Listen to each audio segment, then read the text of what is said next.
Hey, Shalom. First and foremost, I give all praises, honor, and glory unto YAHAWAH, Bahashem, Yahushua, Bahashem, Kadash. Double honors to the apostles and elders of the great millstone.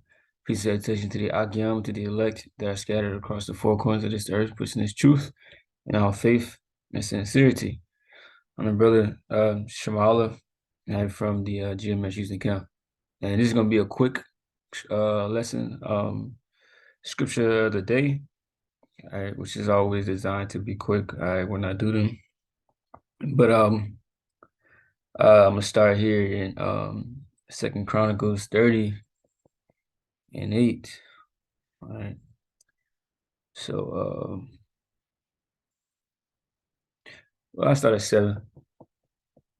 And be not ye like your fathers, and like your brethren, which trespassed against Yahweh of their fathers, who therefore gave them up to desolation, as ye see, and we can see that that the result of the rebellion of our forefathers, and the consequences and the repercussions are basically are manifested today, right? And we were back then, right?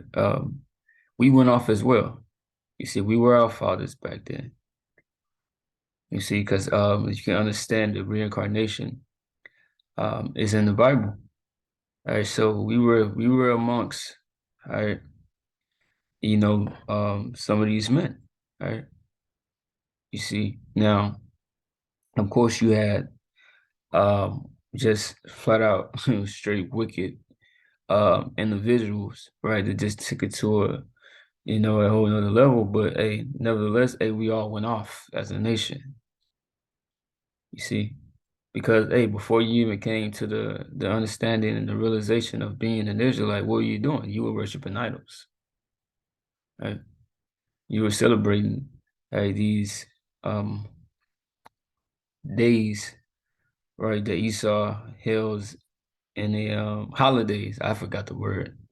Holidays, right? You celebrate these holidays, right, that America deems to be, as high holy days, right?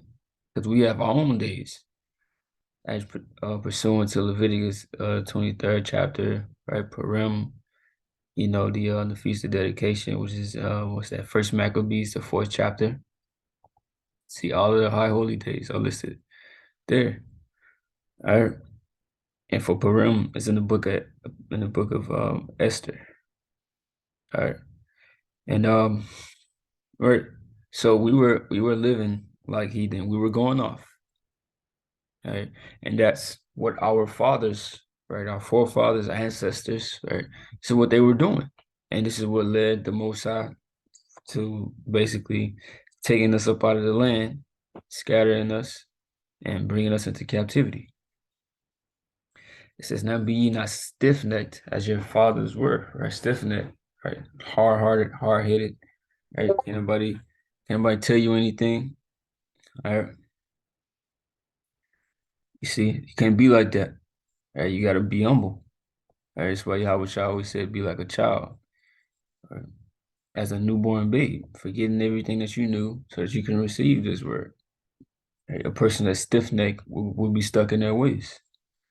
Just but yield yourselves unto Yahweh, which means basically to submit yourself, right? Humble yourselves to the Most High, Yahweh, right? And enter into his sanctuary, which ultimately is this truth, right? Which he had sanctified forever, and serve Yahweh your power, that the fierceness of his wrath may turn away from you. So you want to humble down, right? Receive this word and don't be a stiff-necked or stubborn individual, right? Coming to this truth so that the Lord's anger can turn away from you, because the Lord's anger is about to wax hot. All right. The Lord is about to show himself as a terrible power in these last days. And he's going to bring judgment, right? Terrible judgment upon the wicked, right? Upon the wicked of his people, right? And upon these Esau, Edom, the so-called white man, right? America, right, in entirety. That is where the bulk of the Israelites are, right? But the Lord is going to judge the wicked of his people. So you want to get right. because the Lord's not playing. He's not playing with any one of us. All right. So you want to get on this good side by getting into this truth, believing in YAHAWAH, right? And walking and applying, these scriptures in your day-to-day lives, departing from wickedness, which this world is full of wickedness, but departing from that wicked way which you have walked in before, so that the Lord wrath can turn away from you and you could hopefully be saved from the wrath to come, which YAHAWAH's blood covers the elect, the chosen already. Romans the 5th chapter speaks about how that his blood already was shed for those specific, souls to be saved from wrath. It says, "For if you turn again unto Yahweh, your brethren and your children shall find compassion before them that lead them captive." And an example of this specific part of the scripture is when the Most High put into Cyrus, right, Cyrus the Great of Persia, to rebuild, or to basically give us, the license and permission to go and build our temple again, or that second temple. Okay. It says, so that they shall come again into this land. For Yahweh, your power, because Cyrus did. Hey, he let us go back. He said you can go back and you can build this and that. So that was a good example of that. It says, for Yahweh, your power is gracious and merciful, and will not turn away his face from you if ye return unto him. So it's saying, look, if you turn back into the Lord, he not gonna turn away his face from you, right? Which him turning his face to you is a part of that is giving you this wisdom, knowledge, and understanding. You see?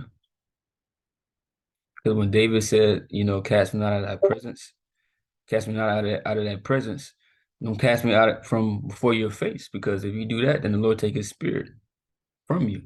So if he put his face towards you, then he grants you all of these things. Right? So he's not gonna turn away from you. He's not gonna be unmerciful or ungracious. That's how you say it. It says it will not turn away his face from you if you return unto him. So I forgot what scripture is that, but basically it says, come nigh unto him and he will come nigh unto you. I think that's James. But that is it. I ended off on that. Nigh unto him.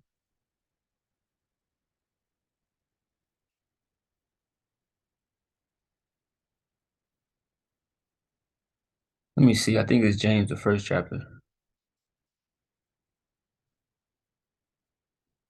It will draw nigh unto him, and he will draw nigh unto you.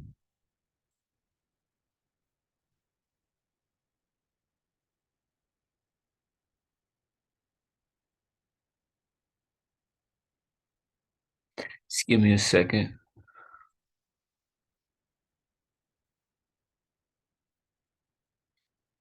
Draw nigh. This truth teaches us patience. So, hey, brothers should be patient. We should be, well equipped in that area. James 4:8, draw nigh to the Most High, and he will draw nigh to you. Cleanse your hands, ye sinners, and purify your hearts, ye double-minded. So draw nigh unto the Most High, and he will draw nigh to you. He's not going to turn his face from you. All right, so, hey, that's the lesson. This was edifying. Hey, with that, I'm going to say, hey, shalom.